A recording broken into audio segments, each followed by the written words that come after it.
Eu quero começar falando da situação no Irã, já saindo um pouquinho aqui do nosso quintal e chamando o nosso Eliseu Caetano para falar sobre as manifestações e também o fim de semana de protestos no Irã. Mais de 500 pessoas já teriam morrido nessas manifestações contra o regime do Ayatollah Ali Khamenei. E há provocações que foram feitas também pelas autoridades iranianas contra Donald Trump. Vamos entender tudo isso com o nosso querido amigo Eliseu Caetano, que está aqui preparado para falar conosco ao vivo. Bem-vindo, boa tarde para você. Salve, salve, Evandro Cini! Muito boa tarde para você, para os nossos colegas debatedores aí no estúdio e para todo mundo que acompanha o queridinho das tardes da programação da Jovem Pan. Aliás, em tempo, Evandro Cini, feliz volta das férias, hein? Assim como você e o Galan Gani, eu também quero saber como é que eu faço junto à chefia para ter direito a tantas férias por ano e, aprender a surfar também, Deixa eu te falar um negócio, Eliseu. Deixa eu falar um negócio pra você. Você não tira férias oficiais porque você tá sempre em férias aí no lugar onde você mora. Andando de lancha, tomando espumantes, carros conversíveis pelas avenidas com as palmeiras ao fundo. Isso são eternas férias, Eliseu Caetano. Então, cuide de sua vida. Como diria o povo lá no meu Rio de Janeiro, eu moro onde a turma passa férias, viu? Graças a Deus. Aprendi a ser bom vivan assim com o Bruno Musa. O Bruno Musa que gosta dessa vida boa, viu? Ele tá me dando umas dicas também pra eu ficar um pouco mais perto do grupo do 3 em 1, entendeu? Conte pra nós aí, Eliseu, qual que são os seus destaques hoje? Vamos embora que tem muita notícia internacional. Você falou que no 3 em 1 hoje vamos andar de mãos dadas com as notícias nacionais e internacionais também, viu? O Irã segue registrando diversas manifestações em diversos lugares do país ao mesmo tempo, viu? A crise lá é grave. De acordo com informações divulgadas pelas agências internacionais de notícias, pelo menos 500 pessoas teriam morrido nessas ondas de protestos que acontecem em todo o país. O número de presos políticos por parte do regime de Ali Khamenei já ultrapassa 10 mil. Pelo menos 10.600 pessoas, de acordo com informações também das agências de notícia, estariam presas nesse momento, teriam sido detidas ao longo das últimas horas. E claro, essa situação chegou aos olhos de Donald Trump, que mirou agora no regime do Ayatollah Ali Khamenei, viu? Nesse domingo, pouco antes de sair daqui da Flórida, onde passou o final de semana na casa dele em Mar-a-Lago,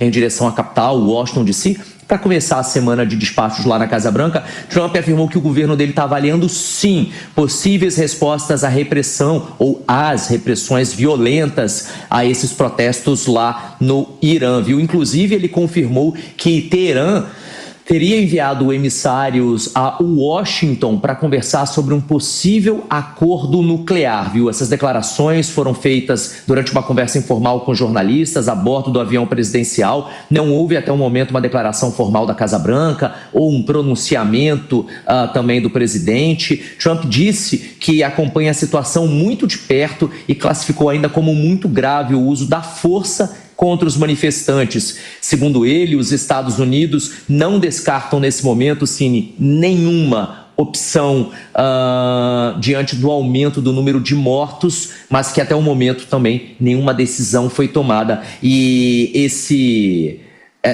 trecho, né, não descarta nenhuma opção, é o que está tomando noticiário nessa tarde de segunda-feira por aqui. Todo mundo querendo saber que reação americana seria essa, ou quais reações americanas poderiam ser essas, né? Aqui nos bastidores da capital americana, Washington D.C., se fala que seriam medidas diplomáticas, talvez novas sanções e até medidas de segurança, mas que essas respostas dos Estados Unidos vão depender da evolução da repressão no país. Essa onda de violência que acomete o Irã é uma das mais violentas dos últimos anos e é desencadeada por uma enorme insatisfação popular, dezenas de cidades afetadas e muita gente denunciando aí prisões em massa e o uso excessivo das forças por parte das autoridades iranianas. Muito por conta da desvalorização do real, que é a moeda local, por conta da questão da falta de segurança também no país, e a população está insatisfeita. O nosso querido Luca Bassani, correspondente na Europa, fez agora há pouco no 13 em 1 uma análise das mais pertinentes. Ele disse o seguinte, ele disse, Cine, que essa situação no Irã era por causa de que essa parte dessa população atual nasceu depois da Revolução. Então eles não querem mais esse governo repressivo, eles querem viver o Ocidente, né? E é uma análise que também aqui nos Estados Unidos já se fala muito, viu, Cine? Exatamente, Eliseu Caetano. Inclusive a gente tem, se não me engano, uma manifestação do presidente Donald Trump a respeito dessa situação. Vamos rodar. Parece que tem muitas pessoas mortas e que não eram para ter sido mortas. Isso é violento. Se você chamar eles de líderes, não sei se são líderes. Eles apenas seguem com violência. Mas estamos olhando para isso de maneira bem séria. Os militares estão olhando para isso. E estamos buscando por opções bem fortes. Nós faremos uma determinação. Bom, nós faremos a internet funcionar o melhor que possível. Nós começaremos com o Elon, porque, como sabem, ele é muito bom nessas coisas. Ele tem uma boa companhia. Então falaremos com Elon Musk. Ligarei para ele assim que terminar aqui com vocês. Eu acho que eles apenas querem paz. Eles querem ter liberdade. Eles protestam atrás de liberdade. Irã não liberou a liberdade por muito tempo. E os protestos, eu não acho que eles estejam tentando implementar a paz. Mas eles estão tentando buscar alguém para ajudá-los. Eles estão sob decisão. E agora parece que eles estão levando tiros, o que é algo muito ruim. Eliseu Caetano, muito obrigado pelas informações. Eu quero agora sair do Eliseu Caetano e já trazer a repercussão também com o nosso Luca Bassani, inclusive em relação às manifestações do chanceler iraniano, que diz que há uma responsabilidade dos Estados Unidos nesses protestos que acontecem no país. Luca Bassani, quais são os detalhes? Bem-vindo, meu amigo. Boa tarde a você, Evandro, a todos que nos acompanham. De fato, uma situação tenebrosa que se desenrola no Irã durante os últimos 15 dias. Afinal, desde 28 de dezembro de 2025, de maneira ininterrupta, os manifestantes tomaram várias cidades do país e até mesmo vários confrontos contra a polícia, contra a própria Guarda Revolucionária têm acontecido. O chanceler do país, ele culpa o governo norte-americano por insuflar, né, toda a população contra o governo, dizendo que eles estão aproveitando esse momento e as violências, né, descritas e noticiadas durante as últimas horas são resultado direto disso. Inclusive, o governo teocrático de Ali Khamenei culpa a CIA e a Mossad, ou seja, agências de inteligência dos Estados Unidos e de Israel, por conta de infiltrações nas manifestações, dizendo que isso acaba aumentando uma crise que não é tão grande assim. Por outro lado, o presidente Massoud Pezeshkian, ele diz que está disposto a escutar as demandas dos manifestantes e tomar controle da economia, mas pede para que a violência, para que esse tipo de vandalismo que tem acontecido, ele não aconteça mais a esses moldes. O fato é que nós temos um blackout digital de cerca de 72 horas no país, inclusive as minhas próprias fontes no Irã não dão notícias há pelo menos 48 horas, né, porque esse blackout varia de cidade para cidade, e também muitos locais estão restringindo o acesso à energia para impedir com que eles até mesmo recarreguem os telefones, possam fazer as manifestações de forma iluminada e depois enviar, quando a internet for reestabelecida, essas imagens, essas informações ao Ocidente. Realmente uma situação muito difícil, inflação acumulada nos alimentos no período do último ano em 72%, a inflação geral em 42%, o real iraniano, como Eliseu bem disse, derreteu. Hoje a moeda mais desvalorizada do mundo, $1 americano vale mais que 1,5 milhão de reais do Irã, ou seja, ele já tem nota de 1 milhão para que possam pagar pelas coisas comuns do dia a dia. Realmente uma situação muito difícil e essa fragmentação geracional. Grande parte da população iraniana tem aí na faixa dos 25 a 35 anos, portanto, pós-Revolução Islâmica de 1979, e eles querem mudanças, eles querem maior autonomia, maior integração com o resto do mundo, não esse isolamento tanto causado pela religião como pelas decisões econômicas do próprio governo. Óbvio que a gente está monitorando, há um interesse dos Estados Unidos de uma mudança de regime, mas não é algo tão fácil se tratando de um país tão vasto em território e também com mais de 90 milhões de pessoas. É muito diferente do caso de Gaza, até mesmo do caso da Venezuela. O Irã é um gigante nas montanhas, está lá com o Mar Cáspio, está também muito próximo da Península Arábica, uma região muito estratégica, ou seja, a chance de dar errado uma mudança de regime abrupta é muito grande e os americanos sabem disso, por isso têm tratado tudo com muita cautela. Agora, Luca Bassani, tem uma contradição nessa história, que é o fato de as autoridades iranianas dizerem que estão em comunicação com os Estados Unidos, ao mesmo tempo em que o líder, Ali Khamenei, publica uma imagem bastante crítica a Donald Trump, né? Exato, e o que é mais irônico disso tudo é que a população está privada da internet há 3 dias, mas a liderança do governo tem acesso às redes sociais e faz uso das mesmas, né, para ser uma espécie de ferramenta de propaganda. O próprio Ayatollah Ali Khamenei, o líder supremo do Irã, ele publicou uma charge em que Trump sairia dentro de um sarcófago quebrado, dizendo que ao longo da história muitos faraós, muitos daqueles antigos líderes foram destronados e destruídos, e o mesmo acontecerá com o presidente norte-americano. Nesse sentido, a segurança de Trump foi reforçada, porque o Irã também é conhecido por financiar vários grupos fundamentalistas, jihadistas ao redor do mundo, que têm adeptos em vários países. Portanto, essa pode ser também uma ameaça indireta para que esses simpatizantes da causa iraniana possam agir em nome da República Islâmica, e isso também eleva as preocupações. Inclusive, o secretário de Estado, Marco Rubio, telefonou a Benjamin Netanyahu durante o último final de semana para discutir possíveis intervenções conjuntas no país persa. Lembrando que os Estados Unidos e Israel agiram de forma conjunta em junho de 2025, na famosa Guerra dos 12 Dias, que destruiu grande parte dos equipamentos, né, das instalações nucleares iranianas, e elevou muito as tensões por todo o mundo, dada a importância estratégica dessa região e por se tratar de grandes exércitos. Logo, voltaremos com mais informações, mas o cenário não é nada positivo, principalmente após tantas mortes de manifestantes e tantas prisões arbitrárias. Muito obrigado pelas informações, Luca Bassani. Um abraço para você, um ótimo trabalho. Nós preparamos também uma ilustração para você entender um pouquinho do que mobiliza a população contra esse regime teocrático. Houve uma mudança geracional profunda, porque a maior parte da população nasceu depois da Revolução e não compartilha dos mesmos valores que são aplicados há décadas até hoje. Há também uma forte repressão interna, sobretudo da guarda revolucionária, com a aplicação severa dos dogmas religiosos xiitas de quem conduz esse regime teocrático. E aí